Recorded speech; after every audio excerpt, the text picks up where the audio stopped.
got to talk to Dave frickin' Hollis and Paula Pant and all these people that there would never been a reason for me to talk to.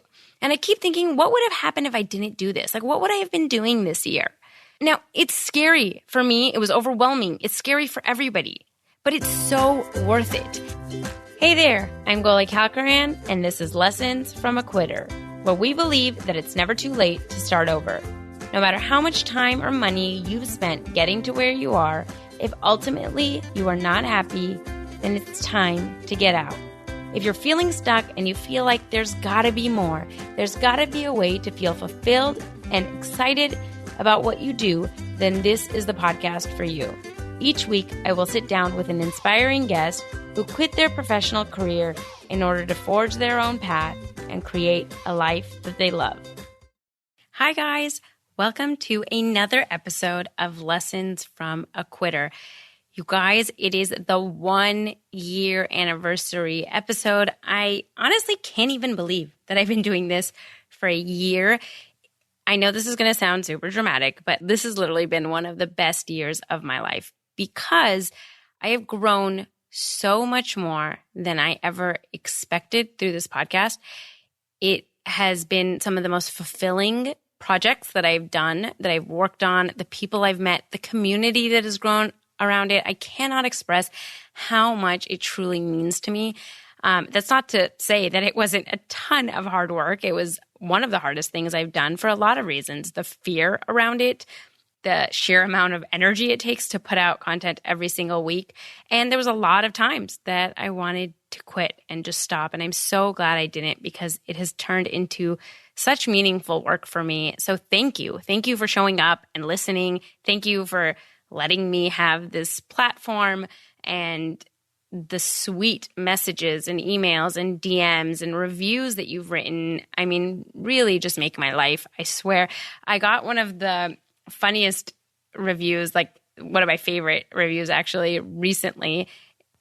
It was from Cashley Knows Math, and she said, "Not only is the podcast inspirational and helpful, but Goli is so nice when you reach out to her. Love her."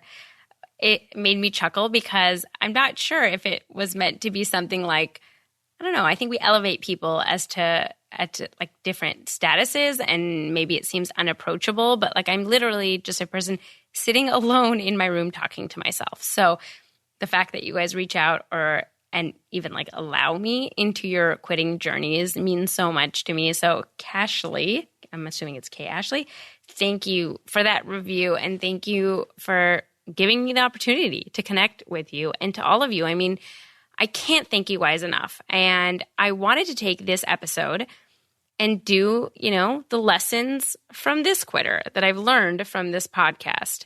I'm going to break it up into 2 parts. So it's going to be total of 10 lessons, but I figured I would do 5 lessons that I've learned from our guests because after talking to over 50 people, the same themes come up for every person. And I think we can learn a lot from it because I'm sure that you feel a lot of these things that our guests have felt. And I want you to realize it's not just you, it's everybody. And that will hopefully help in your own journey. And then if you'll allow me, I will do 5 lessons that I have learned from putting myself out there with this podcast and doing a project like this. So if you're new to this podcast, this is not typically how the episodes go, and I will be back with an interview next week, but I really want to reflect on this past year and give you some insight into the things that I have learned. So to start with the lessons from our guests, here they go. 1, no one is ever ready.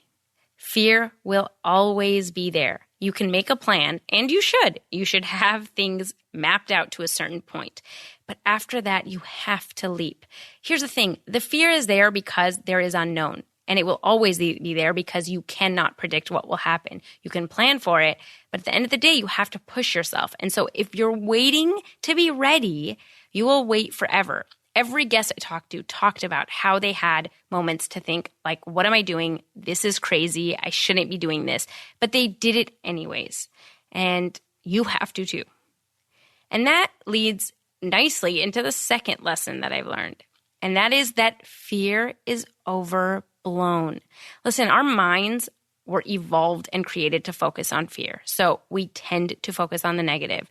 And that is a survival instinct, and that's great in certain areas. But in this day and age, we don't need it as much as we used to. And so when it is unchecked, it runs rampant and it starts to create these stories that are untrue. But I want you to know that everyone has that fear. Everyone has that fear that is overwhelming, that makes you, like, stops you in your track. And a great tool for this, if you Google Tim Ferriss's TED Talk, he does a TED Talk on fear setting. And it's basically the opposite of goal setting, but you just take your fears to the extreme. You write it out into what is the worst possible situation that can happen. Because a lot of times in our mind, we feel like, oh, if I quit this job, I'm going to end up living homeless under a bridge. And like, you know that that's not going to happen. There are ways to course correct. Like, if this train is derailing, you will figure out something. But we don't see that. We think, like, if I do this, my whole life is going to be over. And a lot of times we're not even aware of those thoughts. So when you do exercises like this, you start realizing, hey, this fear is I'm being a little dramatic. Like, yes, I might risk some things. Maybe I won't get the same job that I used to have. But if all goes to hell, I can go back and get a job, or I can do something else. And so I really recommend reining in that fear, because it is overblown for every single person. That leads me to lesson number 3. Confidence is something that you gain by taking action. I am sure you have heard this from a number of people. Everyone says it in kind of a different way. But the reality of it is that your clarity comes from taking action. You cannot sit and think your way out of this. You cannot create the perfect plan. And a lot of us are waiting to have the confidence to do something. But here's the thing, like, when you have never done something, especially when it's something new, you don't have confidence. Like, you cannot have it because, you've never done it before. Like, imagine everything that you've done up until this point that's new. The first day at your job, you weren't confident. Like, you had to learn things. And what I've learned by talking to every person on this podcast is that they just started, and then they figured out the next step and the next step, and the clarity came from that, right?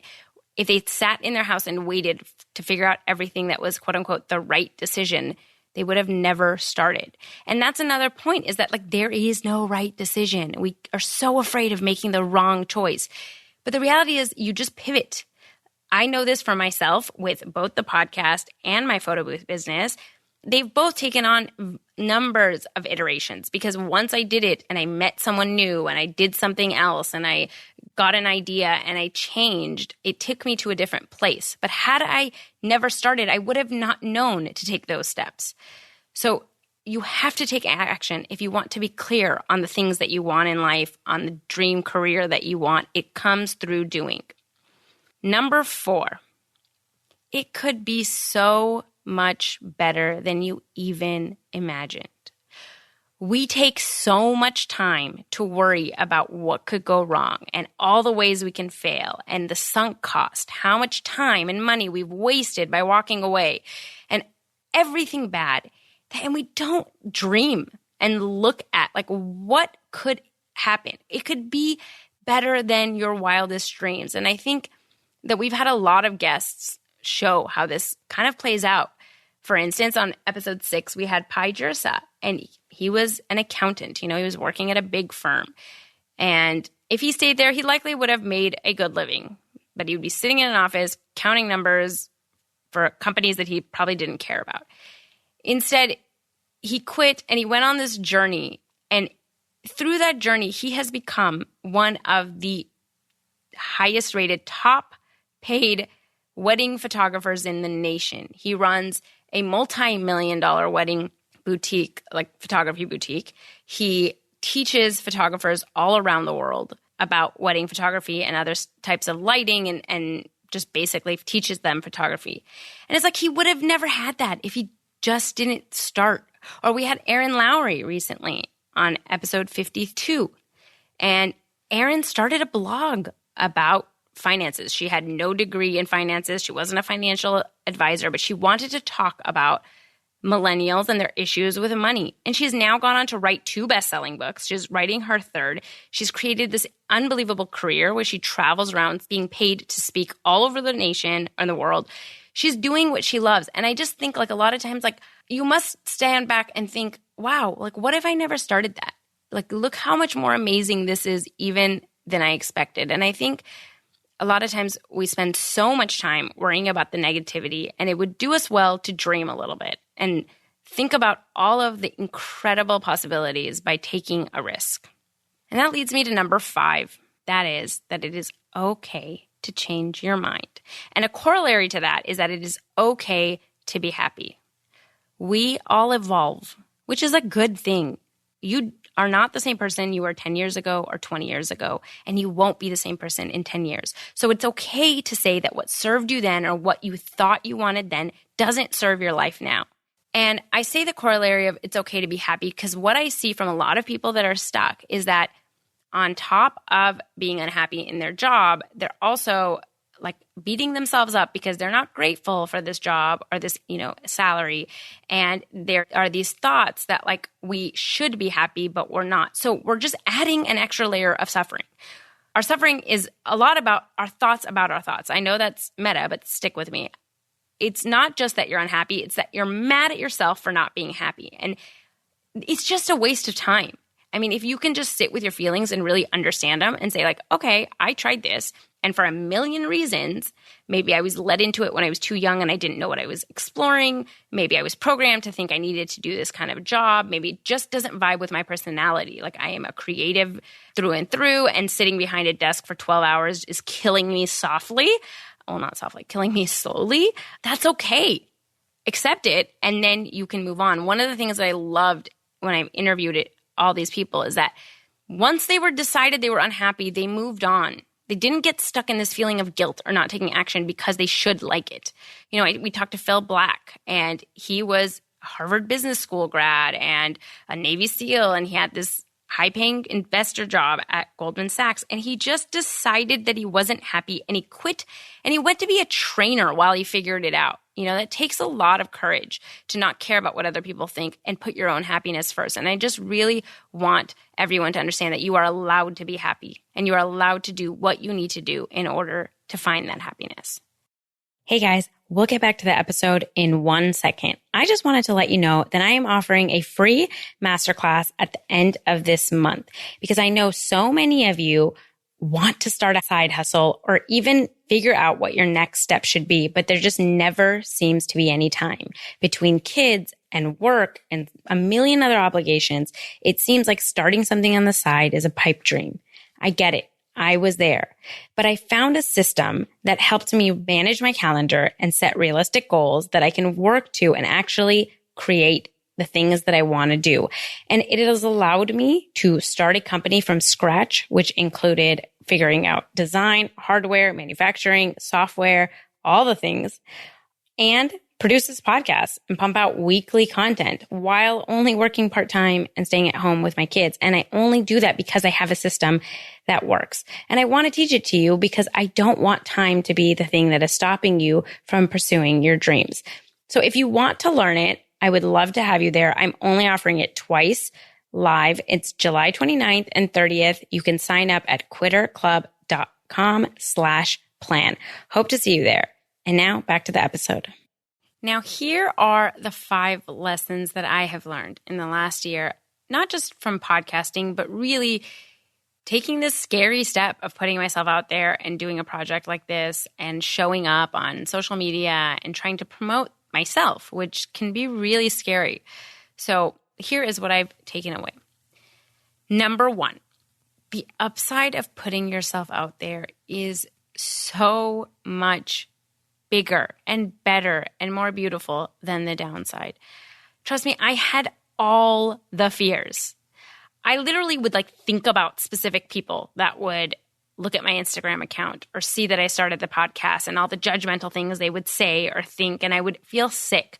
I said this in my original episode. I almost didn't put out the podcast, and I think if I didn't have interviews, I would have not put it out because I know now looking back, it seems silly. Okay, I who cares? I'm talking to people and it's fun and people come on and it's an interesting podcast. But if you think about it, like my whole life, I was around people that became lawyers. I was in school with them. I was in law school. I was at law firms. I was at the federal public defenders. And I knew once I put this out there, everybody was going to know how I felt about law, how I felt about my career, that like I'm choosing to be this quitter.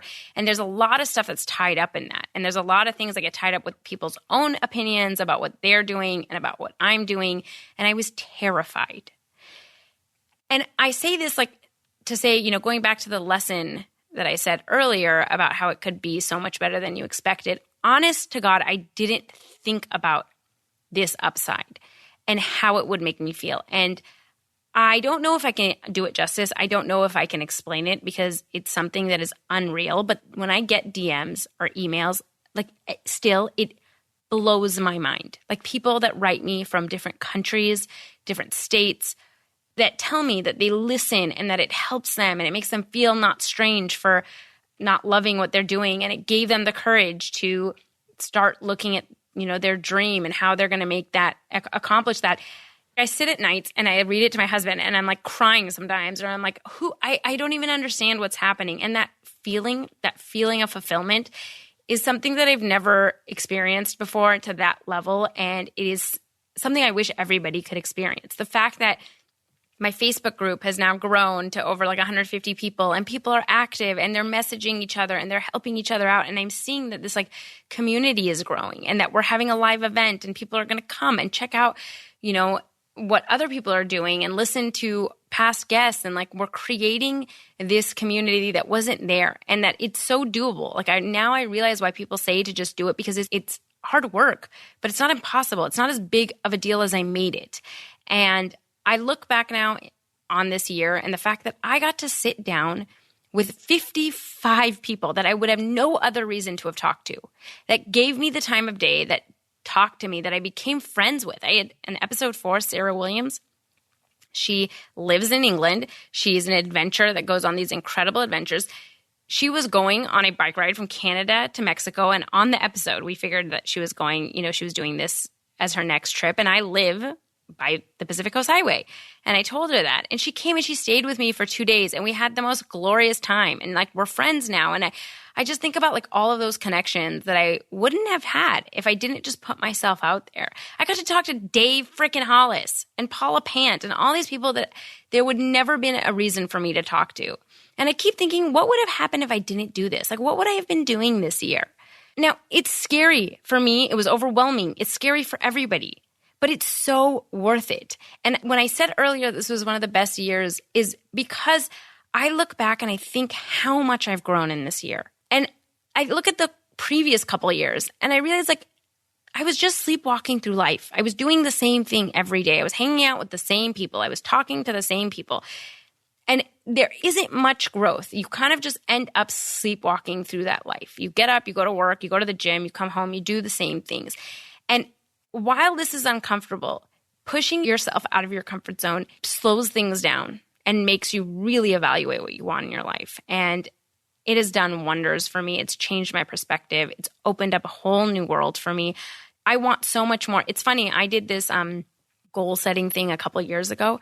And I remember when I was sitting down to write all these goals that we were supposed to come up with, like I couldn't come up with a lot. I had like 3 or 4. And it was, you know, like generic things about like my relationship with my husband and with kids and maybe going on some vacations. And there were some things about career, but it wasn't like very specific and, you know, some money stuff, whatever. And other people kept writing and they kept writing. And I'm like, I don't know what else to write. I remember sitting in the room being like, this is all I got.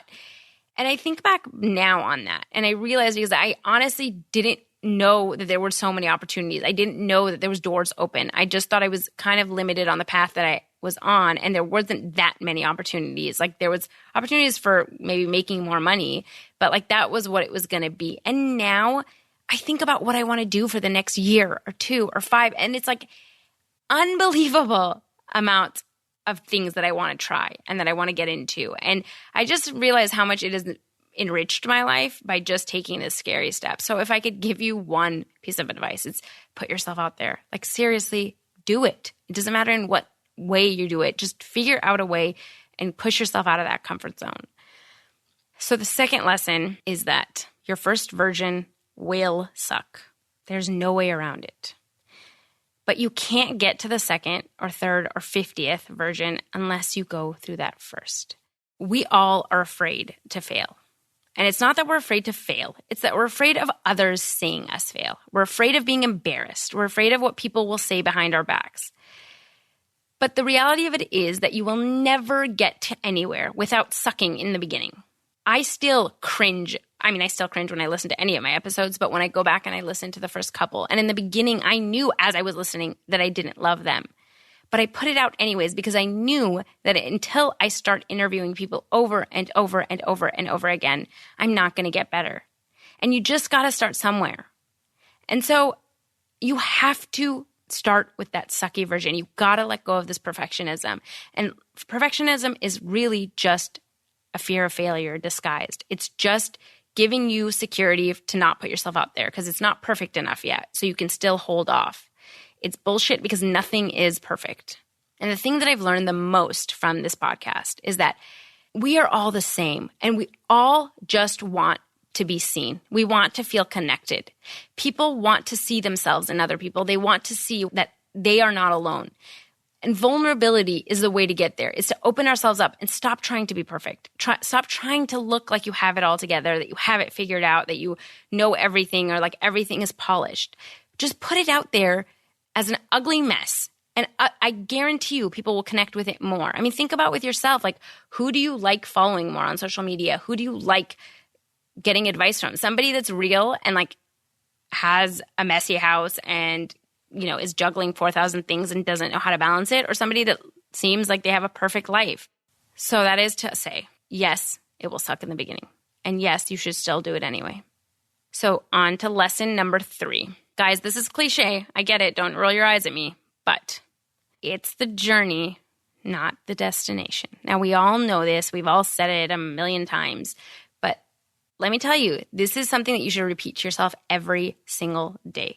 Because we spend so much of our time moving goalposts. We spend so much of our time wanting X to happen, wanting to be happy once I make X, once I become partner, once I'm this, once I have my kids, once we have this much money, once we have this house, then everything will be great. And we all know how it goes. You get there and it's not what you thought it was because that's not what's going to fulfill you, right? And so the main thing that I wanted to learn through and that I'm learning directly through this podcast is that with everything that we do, we fall into that trap. And I have been very guilty of that. And I started with the podcast because I wanted very specific things, but I realized I quickly became caught up in once I get this many downloads, once I have this many listeners, once I can get this kind of a sponsorship, then it'll be great. And I constantly slow myself down to think like, that's not why I started this. It wasn't to get like celebrity guests. It wasn't to have thousands of downloads. It was because I felt really alone when I wanted to quit. And I felt like I was crazy and that I was doing some horrible thing. And I realized through that journey that just wasn't correct. And I wanted to help other people not feel like that. And I wanted people to be able to live their best life and not have to worry about what society says that they should do. And they can really choose for themselves what makes them happy. And so whenever I'm overwhelmed, I really come back to this, that like, I'm doing this podcast not to get to a certain point, but because I like doing the podcast. I like talking to people. I picked this medium for a very specific reason because clearly I enjoy talking. And if I get to talk to really interesting people that I would have no other reason to talk to, then that in and of itself is the win, right? It's not when I can make it a business or when I can make tons of money off of it or when I can talk to celebrities that makes it cool. And I say this to say when you're choosing something, when you're choosing what your next thing is going to be, when you're thinking about why you want to quit to do something else, find something that you're going to like doing every single day. Find something not because like I want to build a business so that I can make a ton of money because you won't be happy in that either. And I've learned that actually in a really hard way.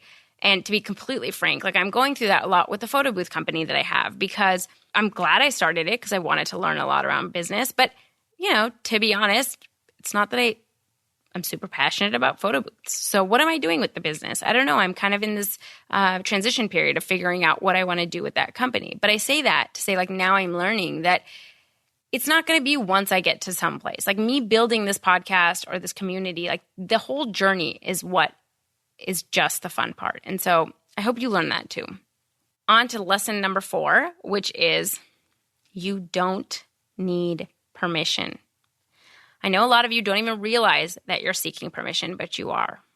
So often we are just running around trying to share our idea with everyone. But what you're doing is like you're trying to get people to say, oh yeah, that's a good idea, or sure, you should quit to try that. And you don't need that. It doesn't matter if other people get it or not. I see this a lot with the podcast.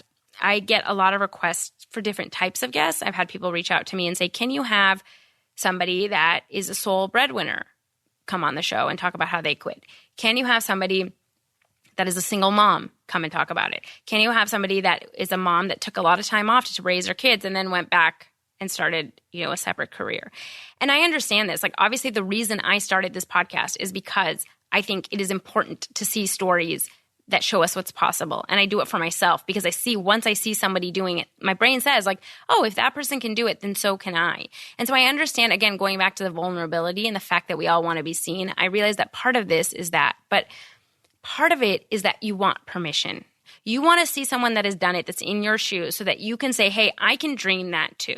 I have the permission to try because another single mom did it, or because another person who had their whole family, depending on their income, did it. And I say this to say there are thousands of examples of all of these people. You can Google it. There's tons of podcasts now. There's tons of people talking about how people have come up from the hardest of circumstances, and there's people that had just very normal circumstances. And what that comes down to is that you don't need that permission. If you have a dream, if you want to believe that you are a single mom and you can make a difference and you can start something else, you can. Sure, the path will look different. Sure, it might be harder for you than other people, but it doesn't mean that you can't do it. And so I just really want you guys to think about when you're talking to people or when you're putting these ideas out there, are you trying to get permission from people? And if you are, then you really have to go back to allowing yourself to understand that you don't need that permission. And I learned this through the podcast. I really wanted a lot of people to support it and to say that it was a great idea. And I would run it by so many people. And then I started realizing I can do this podcast whether other people understand it or not. And if I find my community, I do. And if I don't, then I learned a lot and I tried something. So now to the final lesson. Invest in yourself. You can't do it alone. I'm telling you guys, the biggest help that I've gotten, whether with the photo booth company, quitting law, starting this podcast, is getting help and learning from others. Join communities that can support you because it is a lonely road and there's so much of this mental stuff, all these fears that creep up. Like, who are you to do it? You were going to fail. I knew you were going to fail. All this stuff. You need other people to check that, to say no, it's not crazy. It's totally normal. I want to do it too, and we're going to do it together. Now, there's online groups like Facebook groups, but I would encourage you to try to find people in person because that really does make all the difference. And invest in yourself. I know sometimes it's hard to spend the money, but a lot of times you're just speeding up the learning curve. So if you can find somebody, like we've talked a lot, Sheena Chang talked about how having a coach really helped her leave law. And we had Montine Blink on, who was a coach, and she talked about what coaches can do. The reality is we all have blind spots. We all have things that we don't realize are stopping us, and it takes somebody else to call you out on it. Now, I'm not saying you have to get coaching. What I'm saying is there's tons of resources now. There's tons of education online. There's tons of things that you can do to invest in yourself slowly to start speeding up that learning curve so that you can be on your way. With that, I will just say again, thank you so much. It has truly been an honor to do this podcast. I am loving it. I'm so excited about what is to come in the next year. I'm really ramping up over here. So we're going to do more amazing shows. We are going to do some live events. We're going to do some coaching and some masterclasses and other things to help you guys because I really want to help you as much as I possibly can. Please reach out to me if you need anything. Thank you again, and I will see you all next week. Thank you so much for listening. I can't tell you how much it means to me. If you liked the podcast, please rate and review us on iTunes. It'll help other people find the show. If you want to connect or reach out, follow along on Instagram and Facebook at Lessons from a Quitter and on Twitter at Quitter Podcast. I would love to hear from you guys, and I'll see you on the next episode.